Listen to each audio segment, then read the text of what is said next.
Hello students, today I am going to discuss the new chapter of class 9 science, the fundamental unit of life। ये सबसे important और सबसे basic chapter है हमारी biology का। तो फंडामेंटल यूनिट ऑफ लाइफ कौन सी होती है? वो होती है सेल। तो हम क्या कह सकते हैं, हमारी लाइफ की फंडामेंटल या बेसिक यूनिट क्या है? सेल। अब सबसे पहले हमें ये बताना चाहिए कि सेल है क्या, किस तरह से, किस लिए उसे हम एक फंडामेंटल या बेसिक यूनिट कह रहे हैं लाइफ का। Because cell is the structure and functional unit of life. Cell क्या है? एक स्ट्रक्चर यूनिट है हमारी लाइफ का और फंक्शनल यूनिट है, क्योंकि इसी सारे के सारे फंक्शंस को परफॉर्म करती है। अब नेक्स्ट हम क्या करेंगे इस चैप्टर के अंदर, डिस्कवरी ऑफ सेल, कि सेल को किसने डिस्कवर किया था और कब डिस्कवर किया था। सो Robert Hooke is the popular name, जिन्होंने 1665 में सेल की डिस्कवरी की थी। उन्होंने क्या देखा था? He examine thin slice of cork under A self design microscope. उन्होंने अपने माइक्रोस्कोप के अंडर एक थिन स्लाइस ली थी कॉर्क की। कॉर्क क्या है? Actually cork is a substance that is obtained from the bark of a tree की bark से सब्सटेंस को ऑब्टेन किया जाता है। तो उन्होंने उस कॉर्क को किसके साथ रिजेंबल किया था? हनी कॉम के साथ रिजेंबल किया था। हनी कॉम क्या है? आपने मधुमक्खी के छत्ते को देखा होगा, तो उसके अंदर छोटे छोटे कंपार्टमेंट्स होते हैं। उन कंपार्टमेंट्स के साथ, उस छत्ते के साथ इन्होंने कोर को कंबाइन रिजेंबल किया था और उन छोटे छोटे कंपार्टमेंट्स को इन्होंने नाम दिया था सेलुले। और अब इस नाम को चेंज करके क्या बाद में दिया गया? सेल। तो सेलुले ओरिजिनल नेम था जो रॉबर्ट हुक ने दिया था, बाद में इसको चेंज कर दिया गया था और सेल इसको नाम दिया गया था।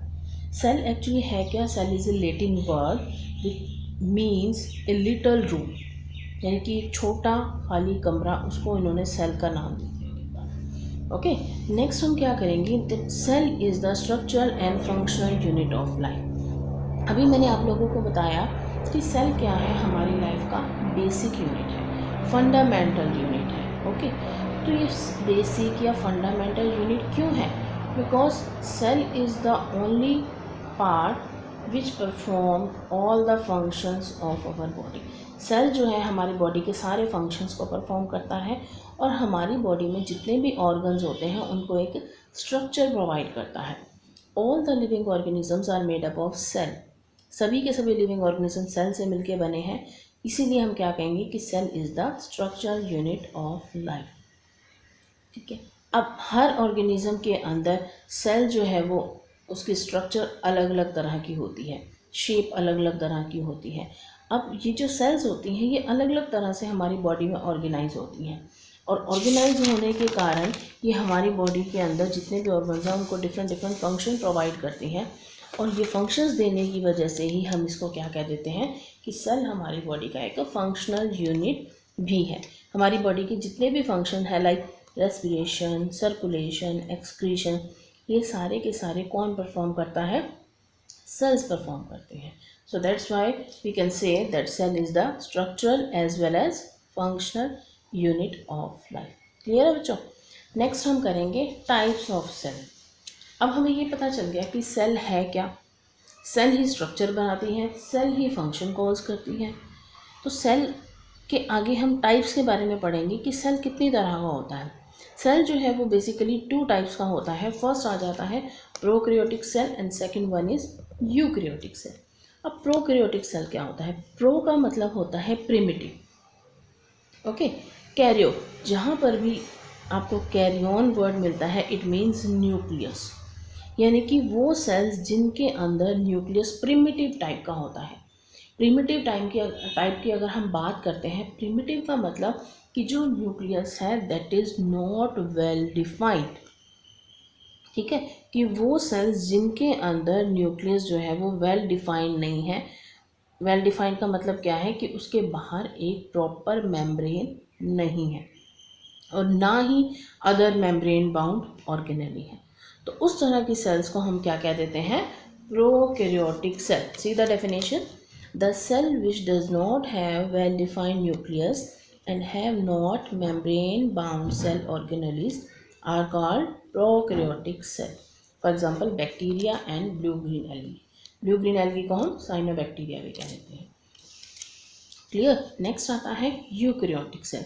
अब यूकैरियोटिक सेल्स क्या है? यू मीन्स ट्रू, यानी कि वो सेल्स जिनके अंदर वेल डिफाइंड न्यूक्लियस भी है और वेल डिफाइंड सेल ऑर्गेनेलिज भी है, वो हो जाएंगी हमारी यूकैरियोटिक सेल। एग्जाम्पल आ जाएंगे human being and plants. Okay, next we will discuss about difference between prokaryotic and eukaryotic cell. Very important question कि प्रोकैरियोटिक सेल और यूकैरियोटिक सेल में क्या डिफरेंस है। अभी मैंने थोड़ा सा आपको क्लियर कर दिया है, बट थोड़ा सा और डिटेल में कर लेते हैं।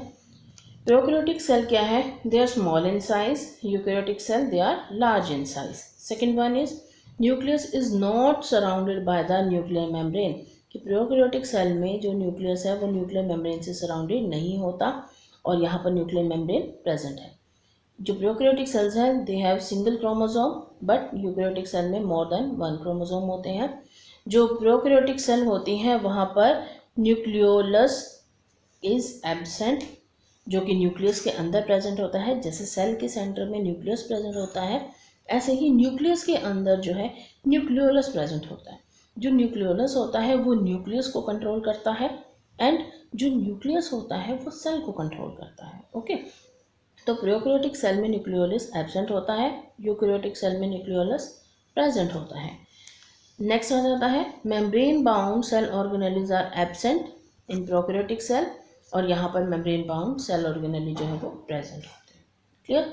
नेक्स्ट हम करेंगे types of organism on the basis of type and number of cell, कि किस तरह की सेल प्रेजेंट है किसी ऑर्गेनिज्म के अंदर, या कितनी नंबर ऑफ सेल्स प्रेजेंट है, एक है एक से ज़्यादा है, तो उसके बेसिस पर हमने ऑर्गेनिजम्स को डिवाइड किया है, तो वो कितनी तरह के हो जाते हैं। फर्स्ट आता है हमारा यूकैरियोटिक ऑर्गेनिज्म। अभी मैंने आपको बताया यूकैरियोटिक और प्रोकैरियोटिक सेल्स के बारे में, तो उसी के बेसिस पर हमने यूकैरियोटिक एंड प्रोकैरियोटिक ऑर्गेनिज्म का नाम दिया है।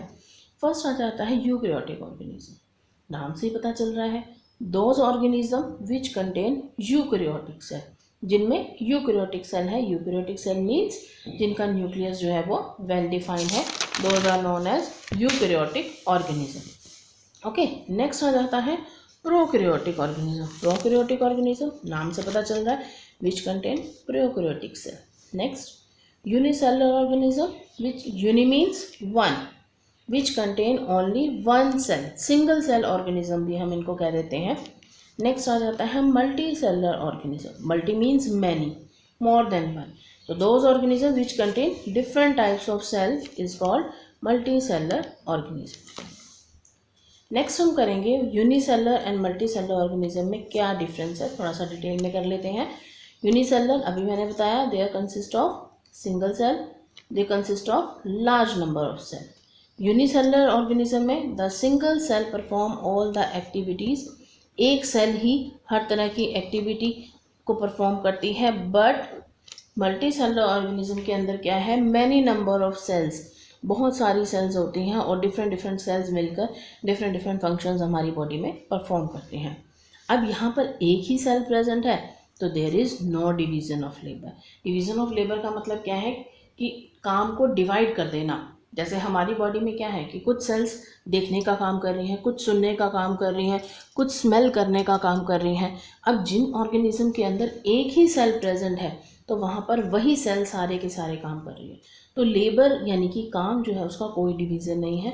But in case of multi cellular organism there is proper division of labour, काम जो है वो डिवाइडेड हो जाता है कि एक पर्टिकुलर ग्रुप ऑफ सेल जो है वो ये काम करेगा, दूसरा पर्टिकुलर ग्रुप ऑफ सेल दूसरा काम करेगा। नेक्स्ट डिफरेंस क्या है, single cell is involve in the production of new organism during reproduction. Very important point कि जो रिप्रोडक्शन है, रिप्रोडक्शन क्या है कि जनरेशन टू जनरेशन आगे बढ़ते जाना, तो जब एक ही सेल प्रेजेंट है तो वही सेल जो है वो रिप्रोडक्शन में पार्टिसिपेट कर रही है। बट मल्टी सेलुलर ऑर्गेनिज्म के केस में क्या है, two type of cells are present, one is germ cell, second is somatic cell. तो जो रिप्रोडक्टिव सेल्स होती हैं उनको हम जर्म सेल्स कहते हैं, ठीक है। तो मल्टी सेलुलर ऑर्गेनिज्म में जो जर्म सेल्स होती हैं they take the part in reproduction. Clear. Next we will discuss the difference between plant cell and animal cell. Plant cell और एनिमल सेल में क्या डिफरेंस है आगे हम थोड़ा सा डिटेल में करेंगे विद डायग्राम, बट अभी हमें पता होना चाहिए कि प्लांट सेल और एनिमल सेल में बेसिक डिफरेंस क्या है। Main and the first most important difference is in plant cell, cell wall is present, जो बाहर एक मेम्ब्रेन होती है, सेल मेम्ब्रेन होती है, उसके बाहर एक वॉल प्रेजेंट होती है जिसको हम कहते हैं सेल वॉल। इसीलिए प्लांट जो है वो हार्ड होते हैं। सेल वॉल हार्ड होती है इसलिए प्लांट्स जो है वो हार्ड होते हैं। एनिमल सेल में cell wall is absent. In plant cell vacuole is single, एक वैक्यूल होती है और वो बहुत बड़ी होती है। एनिमल सेल के अंदर वैक्यूल्स जो है वो बहुत सारी होती हैं बट छोटी छोटी होती हैं। प्लांट सेल में क्लोरोप्लास्ट प्रेजेंट होता है सेल के अंदर, बट एनिमल सेल में क्लोरोप्लास्ट प्रेजेंट नहीं होता। इसी क्लोरोप्लास्ट की वजह से ही प्लांट सेल जो है वो they can perform the process of photosynthesis. Plant cell they are larger in size and animal cells are smaller in size. So that's enough for today. Next we will discuss about the structure of cell and its different cell organelle. In my next video you will see that with the help of diagram. Thank you students. अगर आपको मेरा video पसंद आया हो तो इसे like करें, subscribe करें एंड शेयर करें और अपने कमेंट्स जो है वो कमेंट बॉक्स में ज़रूर दें। Thank you so much.